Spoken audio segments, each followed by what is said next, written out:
Bienvenue dans Les Parallèles, le premier podcast amateur dédié aux pratiques artistiques amateurs, où on parle de danse principalement, mais aussi de théâtre, de musique et pourquoi pas de cirque, toujours en amateur. Ce que l'on vous propose au travers des parallèles, ce sont des questionnements, des débats pour découvrir différentes visions et mieux réfléchir à ce que sont les pratiques amateurs et ainsi tenter d'en comprendre les enjeux. Pour ça, nous allons à votre rencontre, pratiquants et pratiquantes amateurs et professionnels, structures artistiques et publiques. Toutes celles et ceux qui créent des lieux d'échange, de convivialité, de partage et de poésie. Les parallèles, c'est aussi une boîte à outils. On vous répertorie les événements, les scènes, mais aussi les workshops et les appels à projets. On essaie de vous donner toutes les clés pour que vous puissiez rejoindre un projet et pourquoi pas créer le vôtre. Le podcast est développé par la compagnie de danse contemporaine amateur PPCC, Pas à Pas Corps à Corps, et soutenu par la MP2A, la maison des pratiques artistiques amateurs. Il est disponible sur de nombreuses plateformes, alors abonnez-vous dès maintenant pour ne pas manquer un rendez-vous. Vous pouvez aussi bien évidemment nous laisser un mot doux et 5 étoiles. N'hésitez pas à nous suivre sur les réseaux sociaux, Facebook, Instagram, Twitter, pour nous faire part de vos retours et poser toutes vos questions.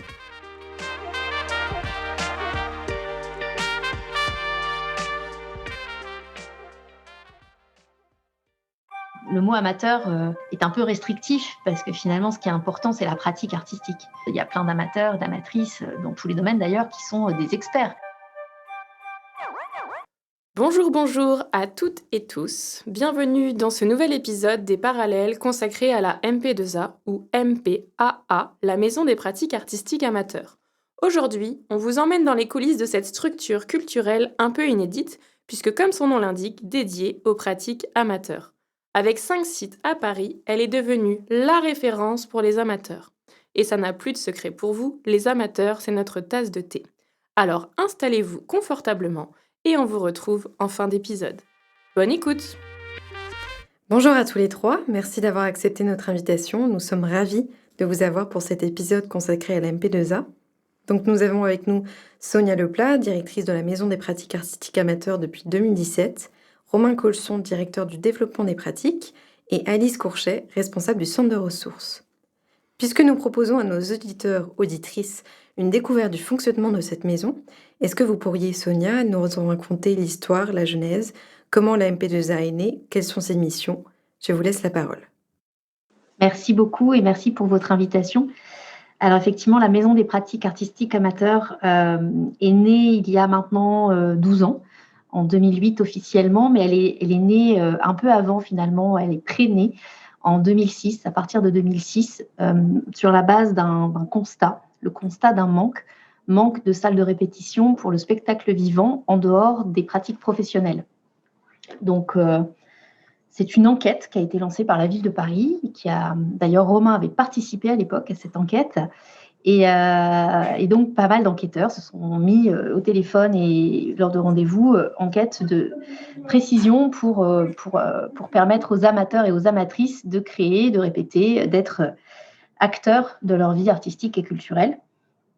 Et la première réponse a été politique, puisque finalement, c'était un engagement très volontaire, très fort et très inspiré de l'équipe de Bertrand Delanoë et de Christophe Girard, qui était son adjoint à la culture, qui sont allés, avec cette étude en tête et ce constat déjà connu, sont allés visiter des pratiques aussi qui existent dans les pays d'Amérique du Sud, où des bas d'immeubles, des cours sont mis à disposition d'artistes. Alors, on ne parle pas forcément d'amateurs ou de professionnels dans ces cultures en Argentine ou dans ce genre de pays, mais quand même avec la certitude que c'était par la pratique qu'on allait pouvoir faire du commun, du temps commun, de l'espace commun, du faire ensemble.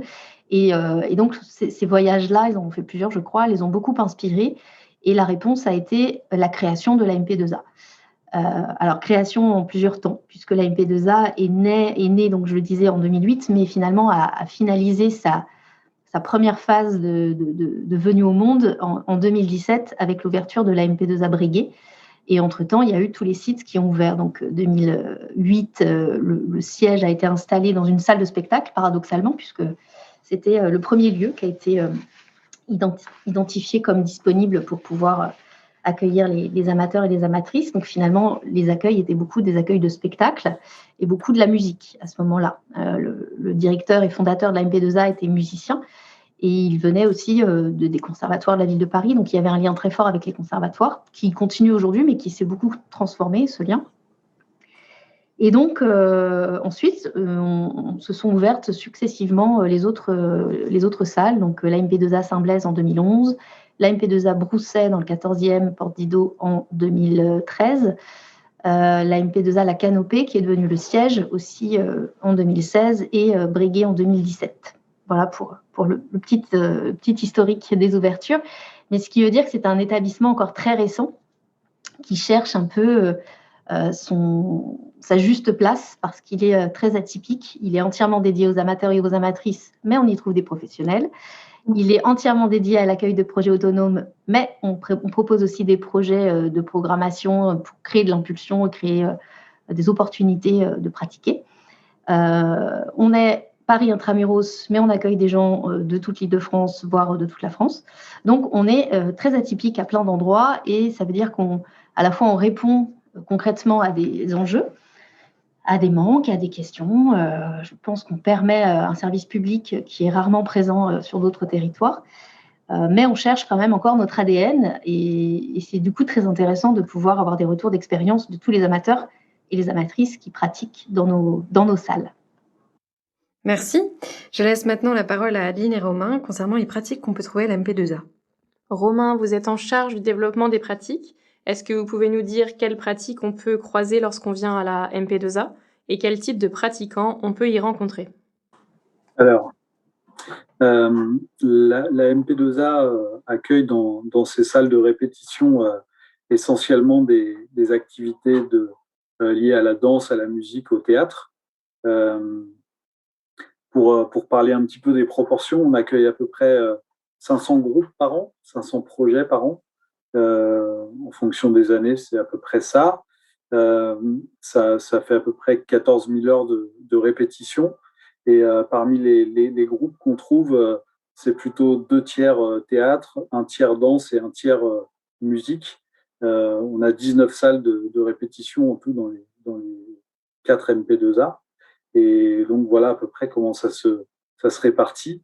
Après, à l'intérieur de ça, bien sûr, les choses ne sont pas aussi tranchées. Il y a des groupes de théâtre et on a des groupes de comédie musicale qui, du coup, abordent tous les aspects scéniques avec cet art qu'est la comédie musicale. On a des groupes de danse-théâtre, on a des groupes de musique aussi qui peuvent travailler aussi autour de la danse, notamment les musiques et les danses traditionnelles. Donc, voilà, on est plutôt sur ce type d'activité, mais avec évidemment des porosités dans les activités accueillies. Est-ce que ça serait possible de nous en dire un peu plus sur le dispositif d'accompagnement et finalement quel rôle joue la MP2A dans ce dispositif? Donc je disais que voilà, en premier lieu, la question de l'accompagnement, elle se fait par l'accueil de ces groupes dans des salles de répétition qui sont adaptées à leur pratique, avec une équipe d'accueil qui peut les renseigner sur les activités qui sont proposées à la MP2A et sur d'autres lieux. Ensuite, en fonction des projets qu'on peut accueillir, il y a différentes manières de les accompagner. Et on a également des salles de spectacle qui nous permettent de programmer ou qui permettent au groupe de louer des espaces scéniques pour pouvoir présenter leur travail. Donc l'accompagnement, il se fait à tous ces endroits. Et ensuite, il y a une partie peut-être plus fine qui consiste à accompagner la structuration de ces groupes. Nous, on a beaucoup de groupes qui se constituent lors d'ateliers, par exemple, qui suivent des ateliers de création à la MP2A et qui ont envie de continuer à aller plus loin et aller plus loin ensemble et continuer à expérimenter collectivement une pratique. Et le rôle du service accompagnement est à ce moment-là de pouvoir les aider à structurer cette activité et de pouvoir créer une association, de pouvoir avoir quelques renseignements sur les outils existants pour accompagner une association, sur des subventions éventuellement, sur la possibilité aussi de présenter son travail, le lien avec les fédérations aussi, puisqu'il existe des fédérations en fonction des domaines d'activité qui permettent aussi à ces groupes de se structurer. Donc, dans un deuxième temps, c'est cet accompagnement-là qui peut être proposé. Très bien. Est-ce qu'on pourrait parler un peu plus précisément de la danse en amateur à Paris et faire un focus sur la diversité des groupes qui sont accueillis par la MP2A ? Alors, oui, les groupes de danse, on a fait une petite étude sur les 2 dernières années, sur 2019 et 2020, à l'échelle de 102 groupes accueillis, et 95 dont on a pu repérer la pratique et le répertoire. Ce qui est assez impressionnant, c'est qu'on a beaucoup de danses traditionnelles. C'est la danse urbaine qui l'emporte en quelque sorte avec une forte représentation, mais ça joue à peu de choses avec la danse traditionnelle. Et à l'intérieur de la danse urbaine, on a essentiellement du hip-hop, de la K-pop, du voguing et du crump, si vous connaissez. Sinon, je développe. Oui, un petit peu, mais... Les grandes lignes. Et ce qui est assez marquant, c'est qu'on a à peu près un nombre équivalent, ça joue à 30 chacun à peu près, des groupes de danse traditionnelle, et avec 21 danses traditionnelles différentes et presque autant de nationalités différentes. Donc on se rend compte qu'il y a vraiment un multiculturalisme en danse qui est assez remarquable. Et ensuite, la danse contemporaine arrive en 3e position, puis modern jazz, et on a un groupe de classiques, un groupe de néoclassiques, quand même très peu représenté par rapport aux disciplines enseignées dans les conservatoires, et ce qui montre la diversité des groupes de danse accueillis au sein des MP2A. Et avec ce qu'on peut ajouter aussi pour la danse, c'est qu'il y a une plus forte proportion de groupes qui viennent des banlieues parisiennes que dans les autres domaines artistiques. Merci.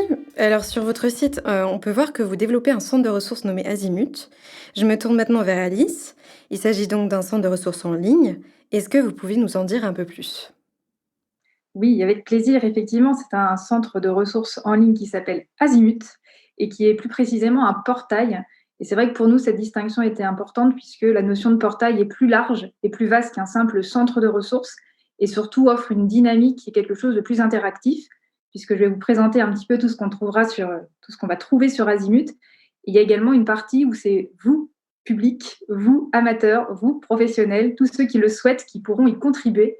Et pour nous, ça, c'est quelque chose qui est essentiel, puisque ce portail se veut vivant. Donc, au même titre que les pratiques qu'on accueille sur les sites, c'est un portail, certes, qui est en ligne, mais qui est avant tout numérique et qui est d'actualité, et donc qui va évoluer aussi au fil des jours, que ce soit sur ses contenus pratiques. Donc, on va parler de fiches outils, de podcasts, dont celui-ci, de tutos, etc., mais aussi de contenus beaucoup plus sur de la réflexion, sur des échanges, et aucun ne sera figé. C'est-à-dire qu'on est vraiment sur cette notion de contribution active de la part de l'ensemble des partenaires.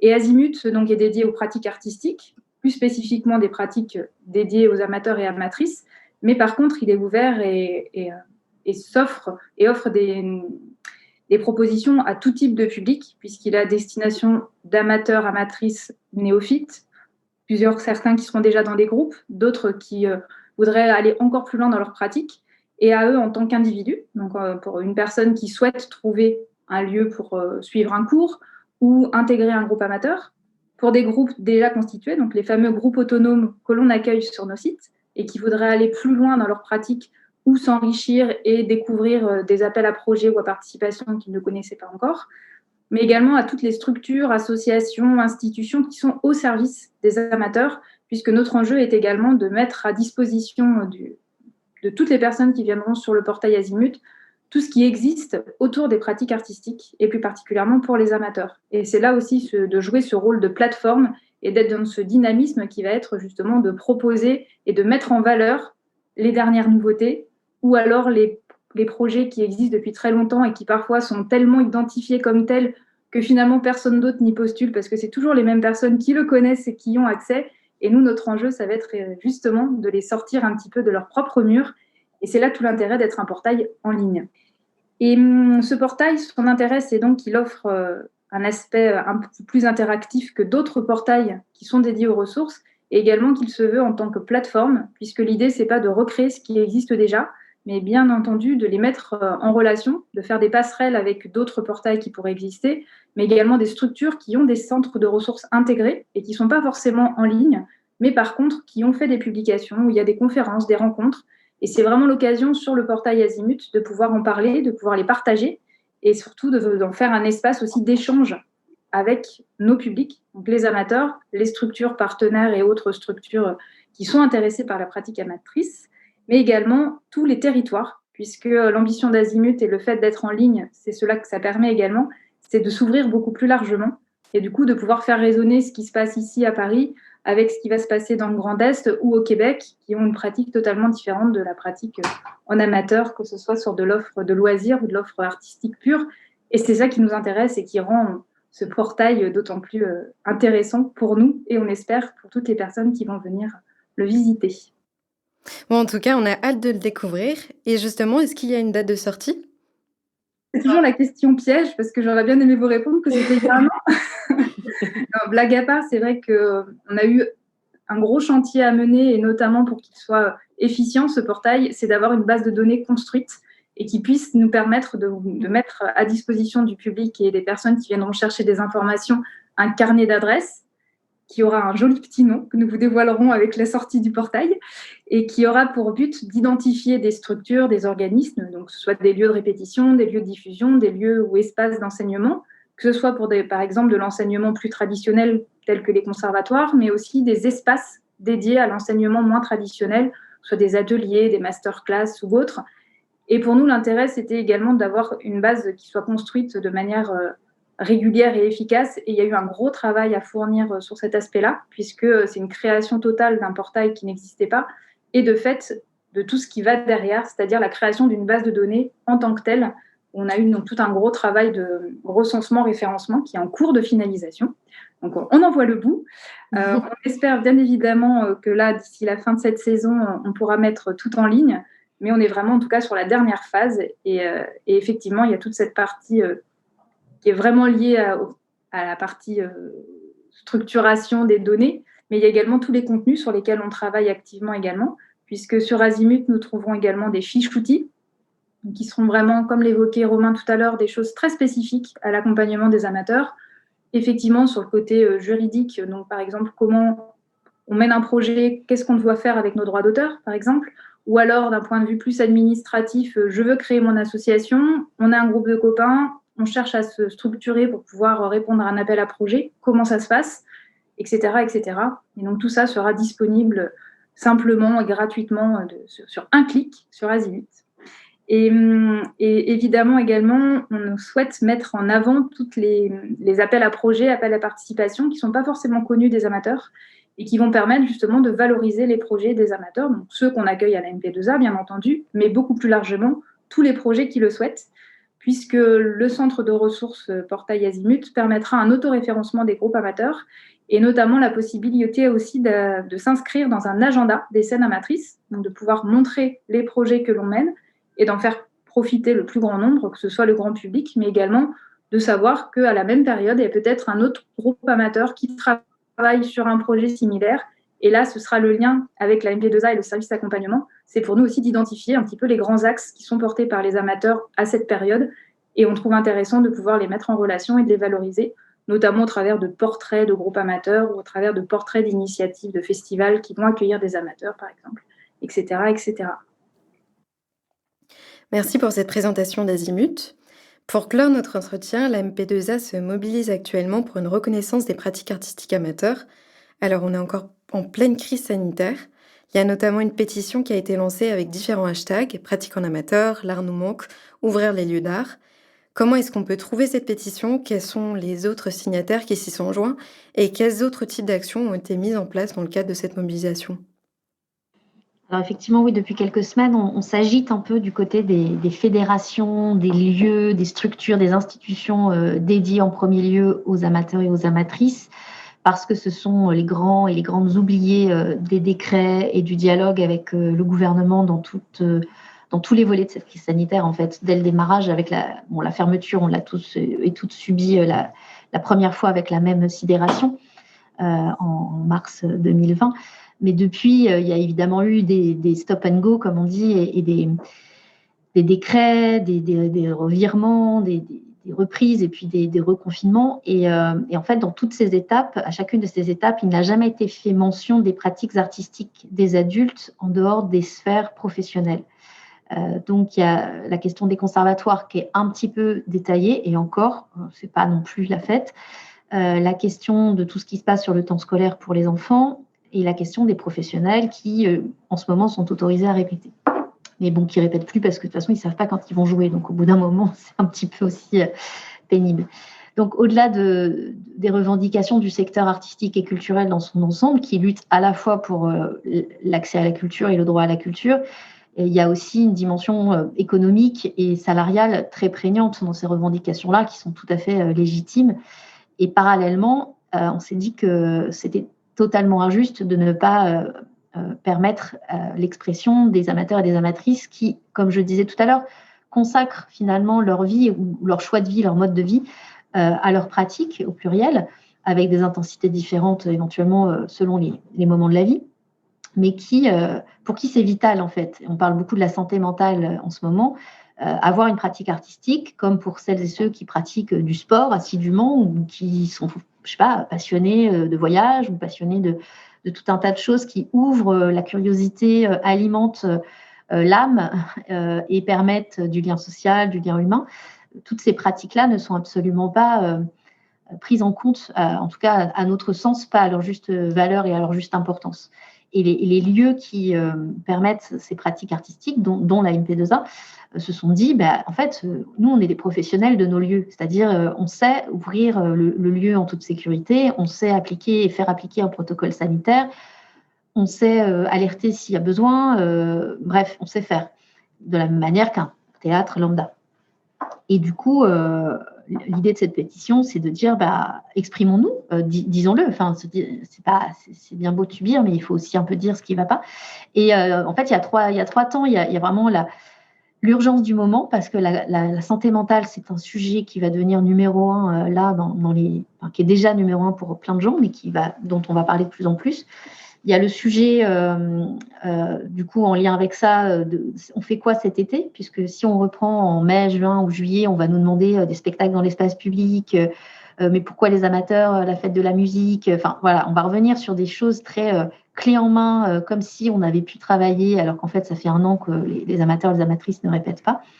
Et puis, il y a un deuxième temps qui est celui de la rentrée. Est-ce qu'on va pouvoir travailler sur une reprise? Et à partir de quand on va travailler dans ce cadre de reprise? Et avec quel protocole d'accompagnement, qui va être habilité à accompagner quoi, et pour quel type de reprise, quelle jauge, quelles échéances, quelles problématiques ça va encore poser. Juste pour dire que nous, on est prêts à travailler, en fait, mais on veut bien travailler et être reconnu dans ce travail, pas juste travailler comme les hamsters dans le roue.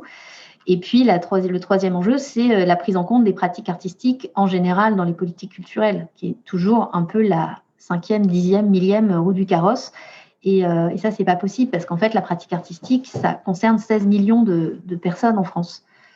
Donc, c'est pas rien. Ça se comptabilise pas comme la jauge remplie à moitié ou complètement remplie d'un théâtre, d'un musée ou d'une bibliothèque. Ça fait partie de la vie quotidienne de 16 millions de personnes. Et on n'en parle pas. Donc voilà, la pétition est en ligne sur change.org, accessible par tous les réseaux sociaux de la MP2A et des autres signataires que sont l'ADEC Maison du Théâtre de Rennes, la Fédération de Théâtre Amateur, la FNCTA, la COFAC, la plateforme interrégionale en musique. Enfin voilà, il y a une vingtaine de premiers signataires, de premiers cercles, et puis maintenant on doit être à je ne sais plus combien de signataires de la pétition, 5000 à peu près, je crois. Tout le monde peut signer, tout le monde est invité à signer. Nous, on met à jour le document initial de la pétition avec les structures qui signent au fur et à mesure. Et toutes les personnes qui signent en leur nom propre, individuel, sont sur la pétition en ligne. Et on va demander, donc là, on a des rendez-vous de travail avec les élus des territoires pour questionner notre posture et éventuellement l'harmoniser ou pas. Et il y aura un rendez-vous demandé à la ministre aussi la culture pour échanger sur cette dimension avec les trois phases un peu temporelles que je vous ai données. D'accord, très bien. On espère que les amateurs font partie du débat. Écoutez, merci beaucoup pour cet entretien. De notre côté, on a déjà signé la pétition et on invite tous nos auditeurs et auditrices à le faire, évidemment. On vous remercie encore et au revoir. Merci beaucoup. Merci pour ces bonnes ondes. Toujours. Toujours. Et voilà, c'est déjà la fin de cet épisode consacré à l'MP2A. Il a été préparé par Adeline et Léonore, toujours Julien Manusso à la technique. S'il vous a plu, n'hésitez pas à nous mettre des étoiles, des commentaires. Vous pouvez bien évidemment nous suivre sur nos réseaux Facebook, Twitter, Instagram, où nous publions souvent sur la thématique des pratiques amateurs. En attendant le prochain épisode, on vous embrasse et on vous dit à bientôt. Ciao! Salut!